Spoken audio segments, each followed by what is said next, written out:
L'homme qui n'est pas dégoûté par ce qui est dégoûtant est plus dégoûtant que ce qui ne le dégoûte pas. Répétez la phrase plusieurs fois et vous en comprendrez le sens profond. Dorothée Sosa, c'est à vous que je m'adresse. En ces temps obscurs où l'aube nouvelle nous paraît un si lointain horizon, je vous invite à méditer ces mots.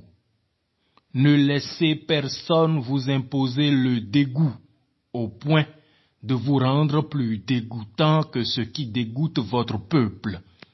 Ces violeurs de constitution, abusivement appelés députés, sont à la politique béninoise ce que l'avortement est à la médecine, c'est-à-dire une forme de lèpre morale à laquelle je vous demande de ne point associer votre nom.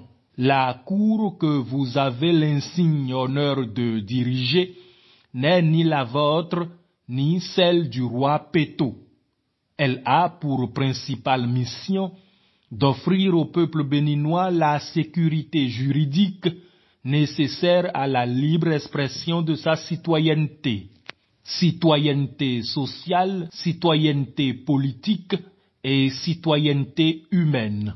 Par le passé, il vous est déjà arrivé de faillir à cette mission. Aujourd'hui que notre peuple vers vous lance un cri de désespoir, je vous en conjure, à l'injustice, n'ajoutez point la honte.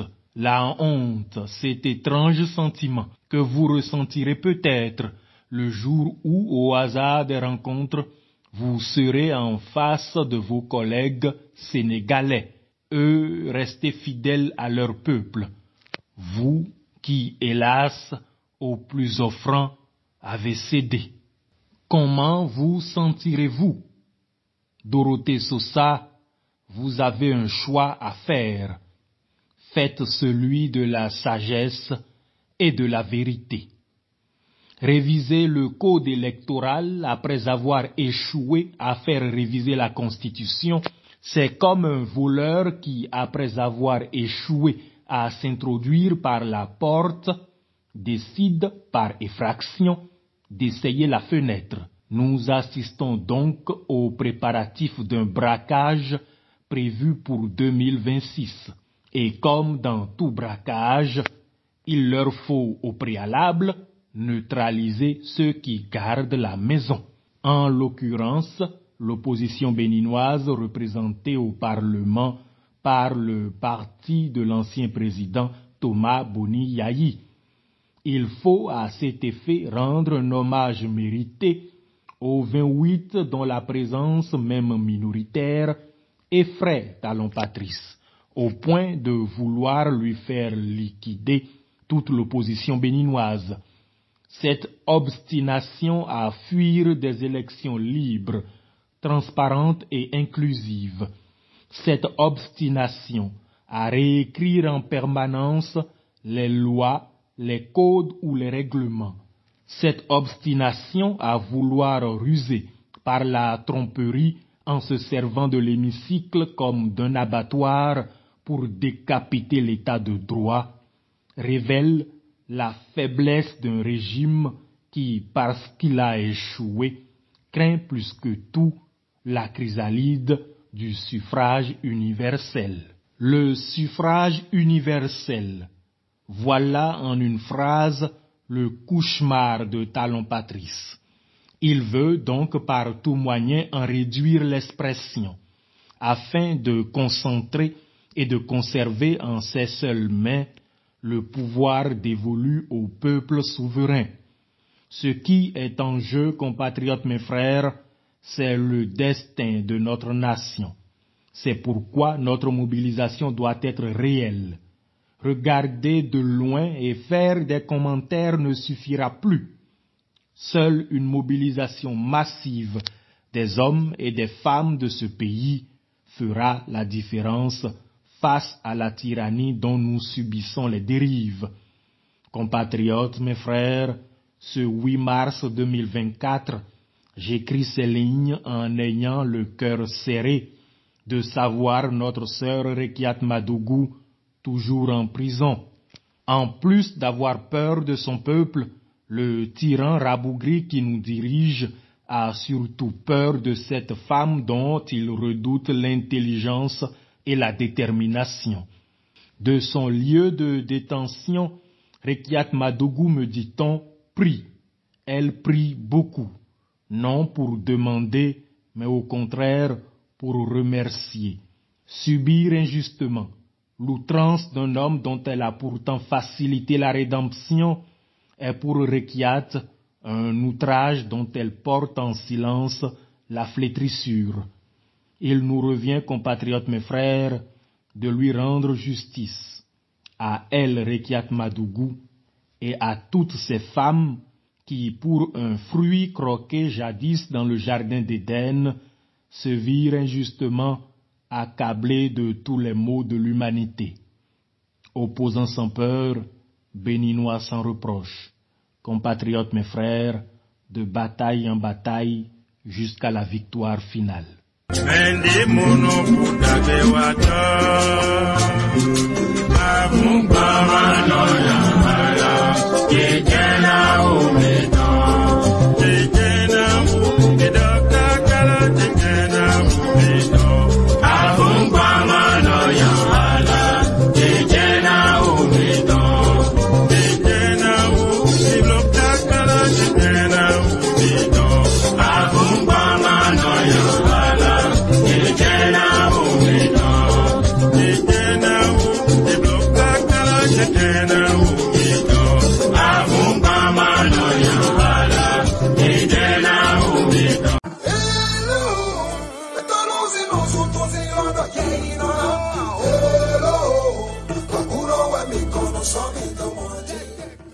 Dans une maison mal tenue et mal entretenue, il n'est pas rare, en ouvrant une porte, celle de la cuisine ou du salon par exemple, de voir un ou des groupes de cafards, grouillant au sol ou grimpant au mur, salissant de leurs petites pattes velues tout ce qu'ils touchent, rendant la maison insalubre et infectant la nourriture.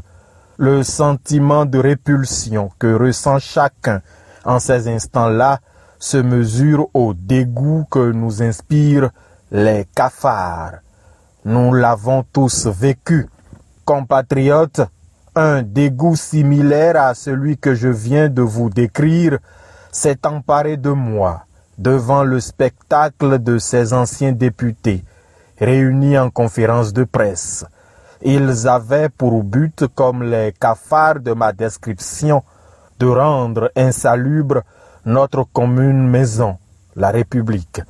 Ces éclopés du cerveau auraient mérité notre pitié si au moins ils avaient l'excuse du député en exercice à qui la discipline de groupe impose une réserve ou plus encore un devoir d'allégeance. Désormais déchus, les anciens députés membres de la mouvance avaient pourtant le recul nécessaire pour apprécier avec plus d'objectivité l'action du régime qu'ils soutiennent. Il n'en a rien été. À l'ignominie du mensonge, ils ont ajouté la calomnie. En voulant défendre Talon, ils ont plutôt donné au peuple béninois la preuve de l'agonie du régime auquel ils appartiennent. Agonie morale, agonie intellectuelle et agonie politique, à l'image d'un Rachidi Badamassi, éternel demi-lettré, connu au Bénin pour être le plus grand détenteur de diplômes achetés au marché noir. Il faut être aux abois politiquement pour confier à une telle faune la mission de vous défendre. C'est pourtant ce que fit Talon Patrice, après s'être donné en spectacle par 2 fois, d'abord à l'hémicycle, puis dans ses propres bureaux au micro de l'ORTB, Le chef de l'État, organisateur d'Achakpodji à ses heures perdues, appela à son secours d'anciens députés à qui le chômage faisait tirer le diable par la queue. La mission était simple et bien rémunérée. De tous, Sedami Mendegan Fagla, Madame Sedami Mendegan Fagla, fut celle qui le plus s'étala en conjecture. N'eût été la déférence due aux dames, même aux plus vulgaires, je me serais fait un devoir d'apporter la contradiction à ces vitupérations. Cet exercice, hélas, m'aurait contraint à faire ici en public un exposé sur ce qui différencie la sueur du front de la sueur des fesses. En effet, la sueur du front, Madame Sedami Mendegan Fagla y faisait allusion, je la cite, ouvrez les guillemets, agent de santé devenu ministre de la Justice, fermez les guillemets. Oui, c'est cela la sueur du front. Le travail comme seule valeur, l'abnégation, la patience de franchir honnêtement et petit à petit les échelons de la hiérarchie sociale. La sueur du front, c'est le parcours de 99,99% des Béninois qui, à l'image de l'honorable Dienotin Agossou Valentin, savent s'illustrer par le travail uniquement.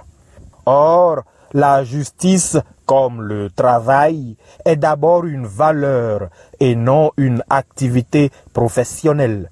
Le choix de Thomas Boniayi s'est donc porté sur celui qui pouvait le mieux incarner les valeurs de la justice, tout en restant éloigné des connivences de couloir entre magistrats véreux.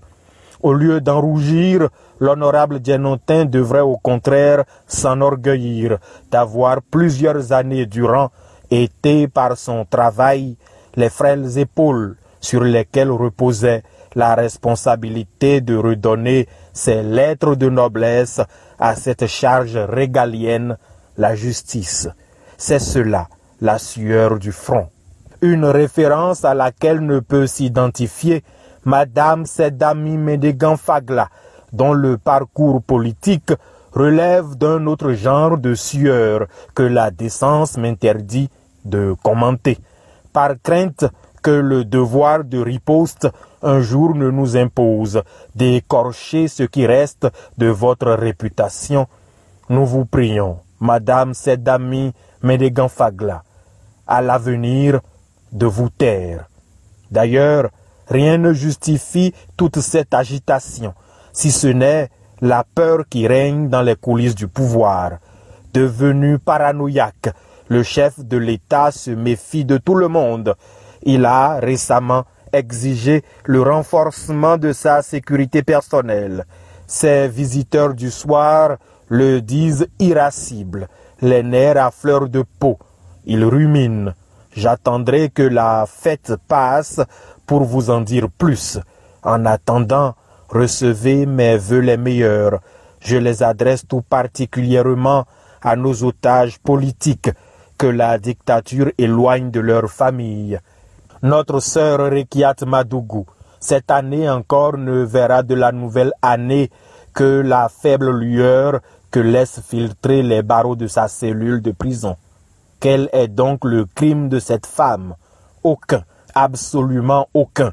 Le groupe de travail constitué d'experts mis à disposition par l'ONU pour enquêter sur le dossier Rekiat Madougou est clair à ce sujet.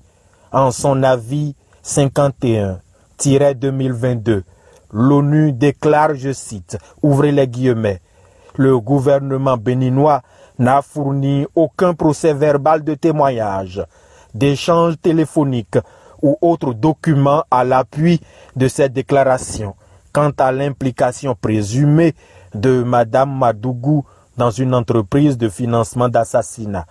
Fin de citation. En conséquence de quoi, le groupe de travail a déclaré la détention de Rekiat Madougou triplement arbitraire. Dans un état de droit, Cela aurait suffi à laver notre sœur de toute accusation. Au Bénin, hélas, les tribunaux jugent, mais c'est Talon qui condamne. Beaucoup d'autres en ont fait l'amère expérience.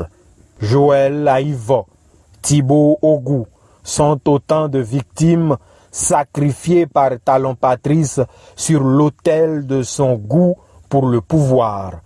La traînée de sang qui, dans son sillage, a entaché notre drapeau, doit enfin être lavée pour que renaisse notre démocratie. Il est là notre combat pour 2024. Mes remerciements vont à tous pour les défis relevés en 2023. Aujourd'hui, devant nous, s'élèvent d'autres remparts, élevés par un dictateur qui, du haut de sa tour d'ivoire, ne verra rien de sa chute prochaine. Un remerciement spécial au journal La Voix de Koudou, VK, aux membres du groupe Tonoukoun, ainsi qu'aux frères de combat Zoul Kifoul. C'était moi dans une dernière salve avant la nouvelle année. Opposant sans peur, béninois sans reproche.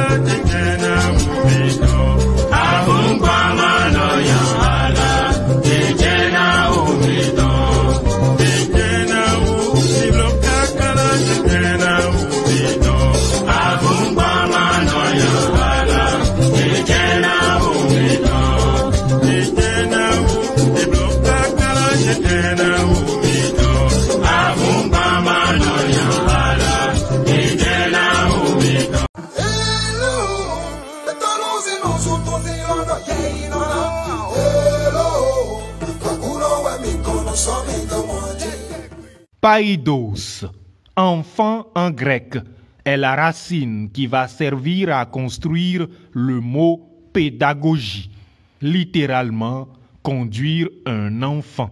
La pédagogie a donc pour ambition de conduire un enfant par le raisonnement. Cette évidence impose de nous occuper en quelques minutes d'un récalcitrant multirécidiviste, Léandre Rumbedji. Un troubadour qui, pour les nécessités du ventre, a pris fonction en tant que porte-parole du gouvernement. Écoutons-le au micro de RFI répondre aux questions liées à l'actualité béninoise. Extrait. Thomas Boniaï revient sur le devant de la scène politique. Il a été désigné président des démocrates il y a 10 jours. Comment interprétez-vous ce retour au premier plan de l'ancien président ? Je crois que ses camarades chefs de partis politiques sauront mieux que moi vous dire ce qu'il faut en penser. Vu du gouvernement, pour nous, rien de nouveau sous le soleil, car à la vérité, il n'aura jamais été loin de la scène qu'il n'a jamais quittée. Ce que vous venez d'entendre relève d'une indélicatesse dont la crudité justifie notre remontrance. Léandre Rumbedji, qui parle d'un ancien chef d'État en des termes tels que, je cite, ses camarades chefs de parti, un terme méprisant dont l'usage a clairement pour intention de rabaisser et de porter ainsi outrage au prestige d'un chef d'État émérite. Si sa grosse tête s'est laissée gagner par les dividendes d'une position sociale qu'il a usurpée à l'ombre d'une dictature, c'est ici le lieu de rappeler à Léandre qu'on peut, comme lui, être un parvenu tout en gardant une certaine élégance. Plus encore, tout en gardant pour l'histoire un certain respect. Car ce Yayi Boni, en plus d'avoir 10 ans durant dirigé notre pays, avait, lui au moins, réussi en son temps l'exploit de se hisser à la tête de l'Union africaine. Un privilège que Talon Patrice n'aura jamais jusqu'ici su rééditer. À notre peuple, je ne ferai point l'affront de rappeler ce qu'a été son aventure récente au sein de la CEDEAO où, désormais, lui, Talon Patrice, est considéré comme un pestiféré. Si au moins il avait arrêté là ses élucubrations, nous aurions pu faire grâce. Hélas. Mais est-ce que cette désignation ne traduit pas une volonté du Parti des démocrates d'être plus présent dans le débat politique, selon vous? Moi, je ne saurais le dire. Je sais simplement que c'est de tendance humaine et même politique que ceux qui ont perdu une bataille rêvent de revanche. Mais dans le cas d'espèce, je pense qu'il n'y a plus de place pour une revanche quelconque si tel était le projet de ceux qui sont en face, parce que le match, il a déjà été joué en aller et retour et à chaque fois, Patrice Talon l'a emporté. Il a reçu le trophée de vainqueur et si vraiment il lui reste encore un match à jouer à Patrice Talon, c'est son jubilé qui consiste pour lui à partir grand en 2026, en grandissant le pays par ailleurs, après en avoir posé les bases de la modernité et du développement durable, en un temps record et dans des conditions particulièrement difficiles. Ici, j'avoue avoir souri en l'écoutant. Léandre, pour une fois, montre un rare signe d'intelligence rhétorique. Il utilise la métaphore footballistique comme un euphémisme à l'ombre duquel il dissimule sa peur d'utiliser le mot élection. Car inconsciemment, il se souvient bien que 2016 mis à part, jamais Talon Patrice n'a été réélu. L'élection à laquelle il a peur de se référer, celle de 2021, ne fut, nous nous en souvenons tous, qu'un simulacre indigeste au cours duquel Talon Patrice, pour se déclarer vainqueur, aura violenté, battu et fait tuer ses compatriotes qui, sur la quasi-totalité du territoire, avaient boycotté le scrutin dont il était le seul vrai candidat. Quelques figurants lui ayant pour l'occasion servi de papier hygiénique. D'ailleurs, même 2016 nous laisse un goût d'inachevé. Si Sébastien Germain à Djavon avait, à l'issue du premier tour, exigé un recomptage des voix, très probablement le cours de l'histoire s'en serait trouvé changé. De 1990 à nos jours, le régime de la rupture aura sans équivoque été le seul à n'avoir gagné la moindre élection en République du Bénin, présidentielle, législative et municipale confondues, usant à chaque fois de violence pour faire mentir les urnes à leur profit. Sinon, que reproche-t-on d'autre à Joël Aïvo et Rekiat Madougou si ce n'est justement d'avoir eu l'ambition à avorter de contraindre Talon Patrice, candidat, à une véritable compétition électorale. Notons à ce sujet le message subliminal dont l'outrecuidant se fait le porteur. Extrait. L'opposante Rekia Madougou et le constitutionnaliste Joël Aïvo sont en prison depuis plus de 2 ans. Plusieurs organisations internationales appellent à leur libération. Les démocrates ont déposé une proposition de loi d'amnistie. Cette proposition pourrait-elle être adoptée, selon vous? Il y a dans nos prisons quelques milliers de concitoyens condamnés à l'issue de procès réguliers et les mesures d'aménagement de peine prévues par les lois béninoises peuvent profiter à tous ceux qui en remplissent les conditions substantielles à un moment ou à un autre. Et par ailleurs, notre pays dispose, je peux le rappeler, d'une loi qui autorise les personnes condamnées pour certaines catégories de crimes à solliciter la suspension de l'exécution de leur peine. Jusqu'à plus informé, il ne me semble pas que quelqu'un ait sollicité le bénéfice de cette mesure et ne l'ait pas obtenu. Par rapport à une quelconque loi d'amnistie, je ne suis pas député à l'Assemblée nationale. L'Assemblée nationale appréciera souverainement si une telle démarche était portée à la connaissance de sa plénière.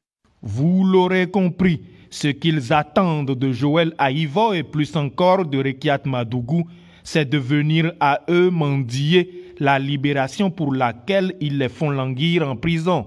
À Rekiat Madougou, il est reproché d'avoir, malgré la prison, gardé une grande acuité intellectuelle. J'y reviendrai d'ailleurs ce dimanche. Son moral, au beau fixe, sa détermination serait même intacte. Derrière les barreaux, la dame de fer aurait refusé de se laisser briser. La dictature en serait chagrin. À titre personnel, j'en suis bien aise, surtout que sur la question du 3e mandat, Léandre louvoie et se contredit. Extrait. La constitution béninoise ne permet pas d'être président de la République plus de 2 fois. Vous nous confirmez donc que Patrice Talon ne se représentera pas en 2026? En réalité, le président Talon n'a attendu personne pour corser les conditions de limitation du nombre de mandats présidentiels au Bénin. C'est lui qui a fait mettre dans la Constitution, à l'occasion de sa révision en 2019, que nul ne peut, de sa vie, effectuer plus de 2 mandats présidentiels. Et ceci a été fait, il faut le souligner, dans un contexte où il avait une Assemblée nationale acquise 100% à sa cause, ce qui veut dire que le président Talon, à cette occasion-là, a montré au monde et au Bénin en particulier qu'il est possible en Afrique de réviser la Constitution sans penser à s'éterniser au pouvoir. Et donc ce débat-là, pour nous, il est définitivement clos. M'entendez-vous ça? Un parlement à 100% acquis à sa cause. Comment, après un si vil aveu de dictature, peut-il penser une seule seconde que notre peuple accordera à Talon Patrice le bénéfice d'avoir, dit-il, normalisé la démocratie béninoise? Compatriotes mes frères, de Léandre Rumbedji, chaque sortie médiatique devient un cirque qui ne dit pas son nom. Compatriotes mes frères, si Dieu le veut, nous ferons ensemble ce dimanche une revue d'actualité des coulisses du pouvoir. Dimanche politique fera un retour tonitruant. Et puisque vous êtes nombreux à souhaiter savoir où en est le dossier Gab, je vous promets de ne point laisser choir mes investigations. Malgré les évolutions positives que vous avez pu noter, un innocent, Francis Odun Aro en l'occurrence, est toujours détenu. Pour quelle raison? Nous attendons de la justice qu'elle nous le dise. Compatriotes mes frères, c'était moi, on vit votre frère. Opposant sans peur, béninois sans reproche.